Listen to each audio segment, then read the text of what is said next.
कहानी वहानी तो मुझे ज़्यादा समझ नहीं आती। मैं ना तो पढ़ता हूँ ना मैं ज़्यादा। बट कुछ कुछ कहानियाँ ज़िंदगी में ऐसी हुई जिसके हम हिस्से रहे हैं। तो ये जो कहानी है इसके कुछ किरदार हैं और इसके जो खूबसूरत पार्ट जो है इस कहानी का वो ये है कि मैं वक्त ने मतलब किस तरह से मुझे मिलाया है कुछ किरदारों से। तो इस कहानी के जितने भी किरदार हैं उनसे कहीं कहीं थोड़ा थोड़ा मैं मिला हूँ, और कैसे मैं उससे जुड़ी हुई चीज़ों से और भी आगे कहीं कहीं मिला हूँ। तो यही मतलब Rahul had asked me to come and do kahani, and I am not a kahani, I am more of a poet. तो मैंने कहा कोई बात नहीं, ये भी एक ट्राई कर लेते हैं कहानी। बट जब भी कोई कहानी सुनाने का मन करता है तो यही एक अच्छी कहानी मुझे याद आती है, क्योंकि मैं उसका लोगों से मिला हूँ, उस कहानी के लोगों से। तो ये बात है कुछ 2011 की। मैं फैशन शो में हिस्सा लेता था। अब फैशन शो छोड़ छाड़ के बटन मसाला एक बार जब मैं बना चुका, एक कलेक्शन जो है मैं बनाता था, वो दिखाने के बाद मेरा मन ऊब गया फैशन शो से। तो मैं सिर्फ घूमने जाया करता था। सस्ती दारू, फ्री दारू मिलती थी, किंगफिशर के स्टॉल लगे होते थे, तो हम वहीं घूमने चले जाया करते थे, और वहाँ आते जाते दारू पीते पीते लोगों से मिल लिया करते थे। तो एक हयात के कॉरिडोर में बॉम्बे में किसी ने हमें किसी से मिलवाया और कहा मिलिए। तो वहाँ पे ग्रुप में बहुत सारे लोग होते हैं, आप किसी को पहचानते हैं, कभी किसी को नहीं पहचानते। तो वहाँ पे किसी ने मिलवाया कि ये मिलिए सिड से और मिलिए एमिली से। सिड और एमिली दोनों मुस्कुराए। अभी होता है ना कि अभी आप पहचान जाते हैं भारतीय कौन है और कौन नहीं है। तो उसमें एमिली पता लगी कि भारतीय नहीं है, ठीक है ना, और लड़की है, तो थोड़ा दिल में धड़कन ऐसे ऊपर थे। सिड ने अचानक मेरी तरफ देखा और कहा मैं तुम्हें पहचानता हूँ। वहाँ कहा मिले हैं? मैंने कहा नहीं। तो मैंने कहा कैसे पहचानते? कि 2 साल पहले, 1 साल पहले शायद कभी हम शो देखने आए थे लैक्मे में, तो आपको देखा था। तो मैंने कहा शो देखा था कि मुझे देखा था? नहीं कि नहीं, आपको देखा था। मैंने कहा कभी कभी मेरी माँ भी मुझे नहीं पहचान पाती, बाल छोटे लंबे होता है, मैं कभी लंबे कर देता हूँ, छोटे कर देता हूँ। मतलब मुझे कभी पुलिस वुलिस से भागना होगा ना तो मैं कर ऐसा, तो ये स्वांग जो बालों का होता है मैं खेलता रहता हूँ। तो मैंने कहा मेरे माँ बाप भी मुझे नहीं पहचान सकते, आपने कैसे पहचान लिया? तो सिद्ध कहता है कि आपने काला टी शर्ट पहना था। मैंने कहा काला टी शर्ट? हमारे पास तो काले के अलावा कुछ है ही नहीं, टी शर्ट ही काले काले, और सबके पास पूरे भारत में आदमियों के पास है ही क्या? काला कपड़ा, काला टी शर्ट, नीला टी शर्ट, ऐसी। कहते नहीं, वो काला टी शर्ट था, उस काले टी शर्ट पे 3 स्कूटर थे। मैंने कहा हाँ है तो सही, ऐसा एक टी शर्ट, और वो हैंड एम्ब्रॉयडर्ड था। मैंने कहा बात तो सही कही आपने, है तो सही ऐसा टी शर्ट। वो मैंने टी शर्ट देखा और मैंने कहा मुझे ये टी शर्ट चाहिए, और मैं तब से आपको याद रखा है। मतलब सोचिए आप, मतलब इतना खूबसूरत टी शर्ट कैसे हो सकता है कि कोई आपको टी शर्ट की वजह से पहचान ले? मतलब कोई बदन की वजह से पहचाने, बातों की वजह से पहचाने, आदमी सिर्फ टी शर्ट से पहचाने, और वो टी शर्ट मैं पहना भी नहीं हूँ। मतलब सोचिए ना, मतलब। तो आई वॉज वेरी इम्प्रेस्ड। दोस्ती हो गई हमारी। फिर वो दिल्ली आते थे कभी कभी, दिल्ली में FDCI का शो होता था, वहाँ मिल लेते थे, तो हमारी दोस्ती हो गई। वो जब फेसबुक का ज़माना था, तो फेसबुक के ज़माने में दोस्ती वोस्ती हो गई हमारी।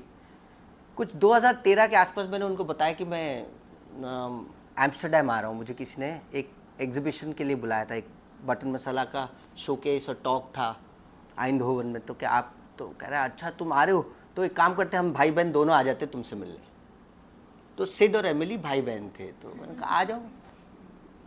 तो वो आए, आके जो मेरी महंगी वाली जो होटल थी जो मुझे ऑर्गेनाइजर्स ने दी थी, उसमें आके ठहर गए। तो ये पता लगा कि पैसे वाले हैं, मतलब इतना, मतलब 200 300 400 डॉलर की, अगर यूरो की कोई होटल पे रहे, और आए, हम घूमने वूमने गए। वहाँ पे भी बहुत कुछ कहानियाँ हुई जो मैं आपको अभी स्किप ही मार दूँ तो ज़्यादा अच्छा है। कहीं माल वाल फूकने गया था मैं, वो सब भी हुआ।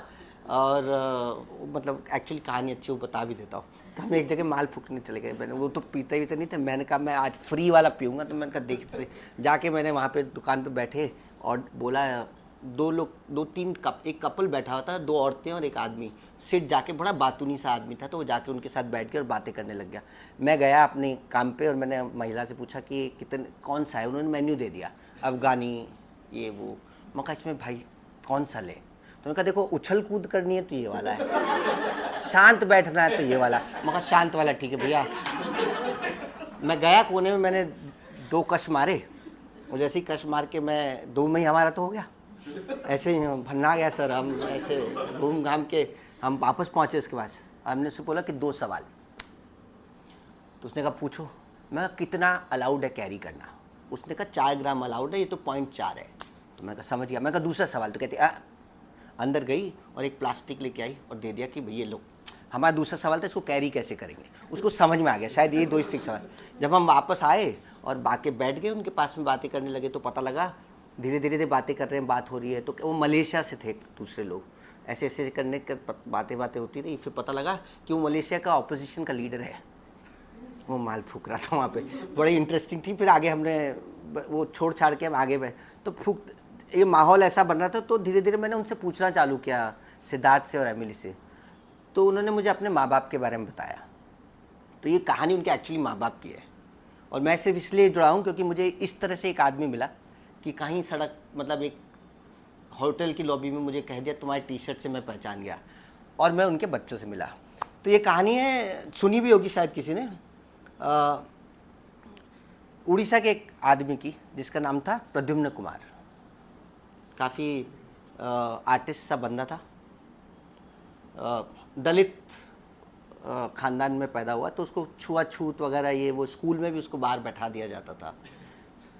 तो बड़ा दर्द सा रहता था, बट उसको ड्राइंग में मज़ा आता था, आर्टिस्ट बना। तो जैसे जैसे उम्र बढ़ी आर्टिस्ट बन गए और दिल्ली चले गए। दिल्ली में उन्होंने फाइन आर्ट्स पढ़ा, और ये बातें 71 के अंदर वो चले गए। और 75 के अंदर एक अच्छी सी जगह उनको, कनॉट प्लेस था उसी ज़माने में, एक कनॉट प्लेस ही होता था, वहाँ पे फाउंटेन के नीचे बैठ के वो स्टार्टेड मेकिंग पोर्ट्रेट्स।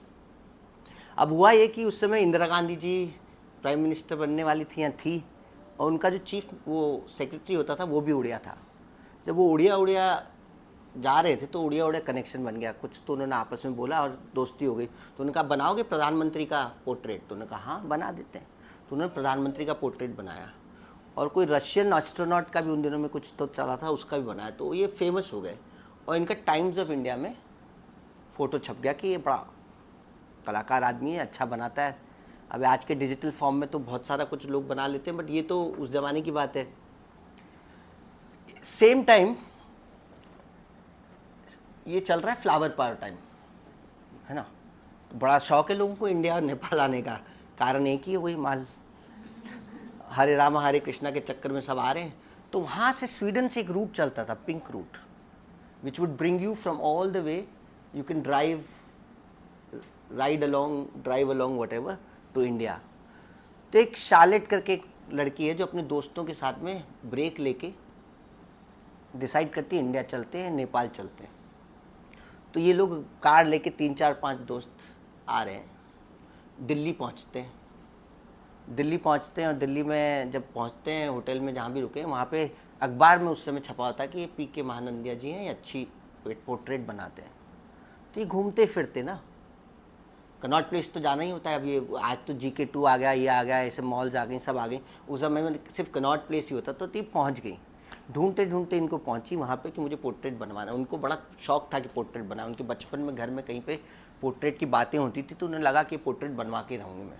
तो पहुँच गई, पोर्ट्रेट बनवाया, पीके महानंदिया से अच्छा नहीं बना, तो पता नहीं क्या हुआ। और ये जो है पीके महानंदिया जैसे देखे उनको पहली बार, तो देखा नीली नीली आँखें, बड़ी सी, बड़ा देखते ही उनको प्यार हो गया। अब ये कांपते कांपते हाथों से कैसे बनाएगा आदमी, आप सोच सकते हैं ना, मतलब कुछ अच्छा बना नहीं। अब ये सोचने लगे कि लड़की शायद वापस आए, और किस्मत देखी लड़की दोबारा आई, क्योंकि उनको भी पसंद नहीं आया। वो दोबारा आई, फिर से बनवाया, फिर चली गई, फिर मज़ा नहीं आया, तीसरी बार आई। महानंदिया जी तो बड़े खुश हैं कि वो आए जा रही हैं। अब तीसरी बार जब वो आके बैठी पोर्ट्रेट बनाने के लिए, तो उनसे रहा नहीं गया। बातें करते पोर्ट्रेट बनाते बनाते कह रही हैं, उनसे पूछते हैं आप टॉरस हैं? तो कहते हैं हाँ। आप जंगलों में रहती हैं? कहते जंगल में तो नहीं, बट पहाड़ों पे, नदियों के बीच में, बहुत बड़े बड़े मैदानों में, मतलब आप घोड़ा चलाती हैं? कहते हैं हाँ। तो कहते हैं कि मेरी शादी आपसे होनी है। ये मेरे बचपन की प्रोफेसी है, आपसे शादी करनी है। तो अभी तो घबरा गए कि साला अभी जेल चले जाएंगे, ये कुछ बोल नहीं रही। अब ये भी सोच रही कि मतलब ये फ्लावर पावर का टाइम है ना, आज के टाइम पे थप्पड़ भी पड़ जाए उस समय, बट फ्लावर टाइम पे मतलब एकदम से, और बड़ा सीधा सीधा। अगर आप कभी फ़ोटो देखेंगे तो आप देख के भी आप ऐसा लगेगा नहीं कि मतलब मान जाती हूँ, तो मतलब थोड़ी देर वैसे बातें होती हैं, मान जाती हैं, और ये जब उठ के जाता है तो ये इनके साथ हो लेती हैं, और इसके सारे दोस्त चले जाते हैं नेपाल, और ये इनके साथ रुक जाती हैं, मोहब्बत हो जाती है। शोले फिल्म आई होती है, शोले फिल्म भी देखने जाते हैं। ये डिटेल मुझे उनसे बाद में पता लगी, शोले फिल्म देखने जाते हैं, शोले चले जाते हैं। फिर इनको लेके जाते हैं अपने साथ उड़ीसा में इसका नाम चारुलता रख दिया जाता है गाँव वालों में, शार्लेट से। बाप के पास ले जाते हैं और कहते देखो जो आपने बचपन में बोला था, ये देखो टॉरस। तो कहते टॉरस पक्का? हाँ, फुल टॉरस, 100% टॉरस, जैसा चाहिए था वैसा टॉरस। शादी हो जाती है, लाल साड़ी वाड़ी कुछ ऐसी खरीद के ये शादी वादी हो गई। शादी करके वापस एक बरसाती में रहने दिल्ली पहुंच जाते हैं। महीना 2 महीना खुशी खुशी रहते हैं, कुछ 2-4 फ़ोटो वोटो भी खिंच जाती है, ये सब हो जाता है। 1.5-2 महीने बाद सब माल बाल फूक के दोस्त वापस आते हैं और इनको गाड़ी में बैठा के ले जाते हैं, क्योंकि स्कूल कॉलेज, अभी कॉलेज पूरी नहीं हुई है, अभी चले जाते हैं। अब एक दूसरे को चिट्ठियाँ लिख रहे हैं। अभी तो आजकल तो घंटे भर में प्यार हो जाता है, 3 घंटे में बाय बाय भी हो जाता है। मतलब it's such a fast communication. Imagine being in love at that point of time when you're writing letters to each other and you married and such a fairy tale love story, तो अब letter लिख रहे हैं और कुछ हो नहीं रहा है। और इन्होंने बोला था कि हम आएंगे अगस्त में वापस, ऐसा आए नहीं, तो अब करें क्या। बहुत परेशान होके फाइनली मार्च में सब कुछ बेच बाच के डिसाइड करते कि अब मैं तो जाऊंगा। तो एक साइकिल खरीदते हैं सेकेंड हैंड, और अपनी गाड़ी खुद जा नहीं सकते पाकिस्तान के थ्रू, क्योंकि इंडिया पाकिस्तान वॉर है, तो उसमें बैठने, तो गाड़ी किसी में डलवाते हैं, बच्चे वैसे थोड़ा टिकट खरीदते हैं, और अफ़गानिस्तान उतर के वापस पाकिस्तान के बॉर्डर पर आके साइकिल उठा के फिर वहाँ से 4 महीने में ये स्वीडन पहुँचते हैं। रास्ते में आर्टिस्ट हैं, तो अभी सोचे कि इस ज़माने की बात जहाँ पे न तो अपने पास GPS है न रास्ता है, मगर इन्होंने सोच लिया कि या तो मर जाएंगे या फिर इसी जन्म में मिलेंगे या फिर अगले जन्म में मिलेंगे, मतलब जो भी है मिलना है, पहुंचना है। रास्ते में काफ़ी मदद मिलती है, हर जगह पोर्ट्रेट बनाते रहते हैं लोगों के, खाना मिलता रहता है, कोई पैसा दे देता है। एक ऑस्ट्रिया के आसपास भी कहीं एक्सीडेंट हुआ होता है, तो so he goes via Iran, he goes via Afghanistan, Iran, Turkey होते हुए यूरोप में एंट्री करते हैं। ऑस्ट्रिया के आसपास एक एक्सीडेंट हुआ होता है, कपल, उनको बचाते हैं। थैंकफुली वो भी एक आर्टिस्ट गैलरी वाले निकलते हैं, तो इनको वहाँ पे पैसा मिल जाता है इस तरह से। Finally when he reaches Sweden, तो वहाँ पे सिक्योरिटी, बॉर्डर सिक्योरिटी पूछती है आप क्या कर रहे हो, तो देखो हम बीवी, हमसे मिलने आए। कहा ये तुम्हारी बीवी? नहीं। कहते क्या नाम है इनका? तो बोलते एमिली वॉन शेडविन। कि ये तो हो ही नहीं सकता। कि क्यों? कि वॉन तो नाइटहुड है, स्वीडिश सरकार देती है जब आप रॉयल्टी हो, तो ये तो रॉयल है, आपसे कैसे इतने गरीब आदमी। अब भारत सरकार होती ना, अगर भारत का कोई ठुल्ला होता तो कहता हट साले भाग यहीं से। खैर स्वीडिश सरकार थी तो उन्होंने फ़ोन लगाया, उसको बुलाया, ये आ गई। उसके बाद इन्होंने वहीं पे रहे, उसके बाद कभी आए नहीं। तो इनके हम इन 2 बच्चों से मिले जो कहानी में। अब हुआ ये कि 2015 में हमें अचानक से एक मेल आया कि अब हम आर्टिस्ट बनना चाहते थे और कुछ करना चाहते थे, और तो हमने सोचा रेजिडेंसी करना चाहिए, बहुत बढ़िया रहेगा आर्टिस्ट रेजिडेंसी, सस्ता, फ्री, कोई अप्रूव ही नहीं कर रहा, कह रहे आ जाइए अपना पैसा लगेगा, कोई कह रहा टिकट दे देंगे बट बाकी सब आपका होगा। अचानक से एक दिन अखबार मतलब मेल खोलते देखता है कि 3 महीने के लिए स्वीडन बुलाया आपको, फ्री सब कुछ दिया जाएगा। मैंने कहा बहुत बढ़िया, खुद ही ढूंढ ढांड के निकाले हमें बहुत। हम वहाँ स्वीडन गए तो वहाँ पे हम कॉलेजेस ढूंढने लगे जहाँ पढ़ाएंगे, तो वहाँ बरोस करके जगह है, वहाँ से हमारा टेक्सटाइल का वो कॉलेज था वहाँ पे, तो उन्होंने वहाँ बुला लिया। वहाँ गए तो फिर सिद्धार्थ हमें बोला घर आओ, तो हम सिद्धार्थ और उनकी मम्मी हमें लेने आई, हम उनके साथ में बरोस के जंगलों में, एक्चुअली जंगल में, तो पहली बार अब हम इस सीन का हिस्सा बनने जा रहे हैं। हम जा रहे हैं ऐसे सीन से, गाड़ी जा रही है जंगलों में कुछ 4-5-6 किलोमीटर अंदर पहाड़ों में, जंगलों में। अचानक से एक गेट आता है राजा महाराजों का टाइप का गेट होता ना, उस गेट पे एक आदमी चढ़ा हुआ है और पोस्टर लगा रहा है, वेलकम इन अनुज। ये थे पीके महानंदिया। फिर जैसे ही हम वहाँ रुके, उतर के आए, फिर चले गए। फिर अगले दिन सुबह आए, फिर अपना फिर से पोस्टर उठा के लेके गए। तो ये बहुत ही इंटरेस्टिंग कैरेक्टर निकले, क्योंकि हम वहाँ जब पहुँचे तो पता लगा चारुलता जी एक्चुअली चारुलता बन गई है, और जी पीके महानंदिया बिल्कुल स्वीडिश बन गए। इनको वहाँ का जो सेल्मा, जो एक स्वीट डिश होता है, बड़ा पसंद है। तो हमने जाके पहले इनकी साइकिल देखी, बातें की। अब क्या इतने खतरनाक आदमी से क्या बात करोगे तुम, मतलब क्या, जो आदमी इतनी हिम्मत करके वहाँ इतना दूर गया है, आप क्या पूछ लोगे आप, मतलब ऐसा तो कोई कहानी भी नहीं पढ़ी, हम तो पढ़ते भी नहीं है, तो हम जितना उन्होंने थोड़ा बहुत बताया हमने। बट चारुलता जी जो हैं बिल्कुल योगा वोगा, तो उनसे ज़्यादा आसानी से बात हो भाई। बट एक दिन ऐसे कुछ वो देखते हुए पेंटिंग्स, तो मैंने उनसे पूछा कि ये इतने जंगलों में आप कैसे मतलब रह लेते हैं, मतलब कुछ तकलीफ नहीं होती, मतलब क्योंकि है तो रॉयल्टी, बट इतना बड़ा जंगल, उसमें एक अकेला घर। मैं कहा डर नहीं लगता? डर तो नहीं लगता, बट चोरी चकारी, हाँ एक बार चोर आया था। तो हमने कहा फिर क्या किया? पकड़ लिया। तो फिर मैंने फिर क्या किया, मतलब अभी रात में क्या करोगे उसके साथ? तो कुछ नहीं, हमने खाना वाना खिलाया उसको। मैंने कहा फिर मैंने उससे पूछा कि तुम चोरी करने आए हो, किसी को बता के आए हो कि कहाँ चोरी करने आए हो? कहता नहीं। तो कुछ हो जाए तो कैसे होगा? आई वाज लाइक, ऐसा कौन सोचता है कि मतलब चोर से पूछ रहे कि तेरी मतलब। And that's when I realise the character of a person, how beautiful the character of that person is, that he's even spending time with the thief and he asking him a very reasonable question which we fail to ask when we are. And that's when I realized it is possible for a man like this to be able to cross so many, and it took him 4 months to reach that place. It cycled for 4 months to reach. So that was again a fantastic understanding of how I met this kind of a person. Then they took me for a walk and they showed me a little hut and I said ये तो बहुत अच्छी जगह है। हाँ हमने बनवाई है लोगों के लिए ताकि लोग रेस्ट कर सकें जब जंगलों से निकले। तो मैंने कहा ये भी अच्छी बात है। फिर एक और खूबसूरत नदी किनारे, तो उनके अंडर में 3-4 नदियाँ हैं। तो कहते एक बहुत ही खूबसूरत हट थी। कहता कभी शादी करो, हनीमून पर आए तो अनुज तुम्हारे लिए फ्री है। तो that's an offer for everyone. Beautiful place. ये सब हुआ। उसके बाद एक तीसरी बार हम कहीं कोविड टाइम पे हम कहीं पहाड़ों में घूमने निकले कि भाई अब कोविड है, पहाड़ों में बेस्ट है। तो वहाँ पे 2-3 और 4 लोग आए हुए थे। तो बॉम्बे से कोई एक लड़की आई हुई थी। तो हम बैठ के बाहर सितारों की तरफ देख के बातें कर रहे हैं। मैं कहा क्या है तुम्हारी कहानी? तो कहती है मैं कहानी मेरे तो नहीं है, बट मैं एक कहानी पे काम करना चाहती हूँ। मैं सब कुछ छोड़ छाड़ के उस कहानी पे काम। मैं किसकी कहानी? कि एक आदमी था जो साइकिल पे गया था, मैं उस पर रिसर्च करना चाहती हूँ। मैं कहा पगले ये है आदमी, इससे मिल, ये मिलवाएगा तुझे directly. So what has happened is that I have been constantly meeting people related to this one character, even though I have never fallen in love with so beautifully and I have never worked so hard. But I think it's the time that is the main king. वक्त ही मिलाता है और वक्त ही आपको कहानी बनाता है.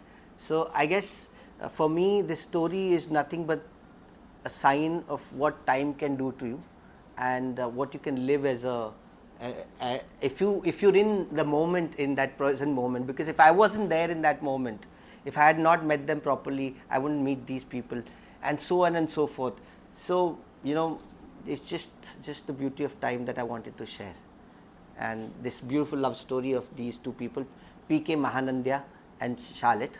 But there's a little fun twist here also, that there's a lot of people who want to make films on this.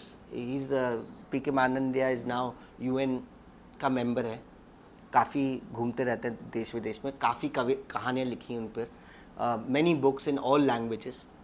तो उन्होंने संजय लीला बंसाली जी फिल्म बनाना चाहते थे उन पर. तो उन्होंने उनकी जो स्क्रिप्ट है वो भेजी हुई थी. तो उस पर आमिर खान को लिए जाने वाला था.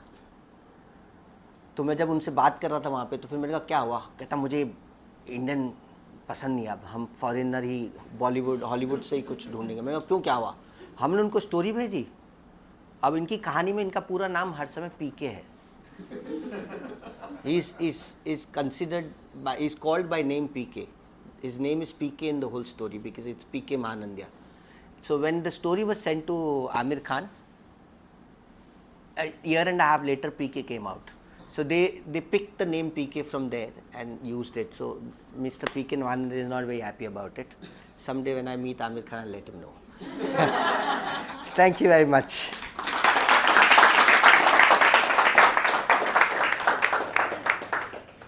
Thank you, Anuj. That was extremely entertaining.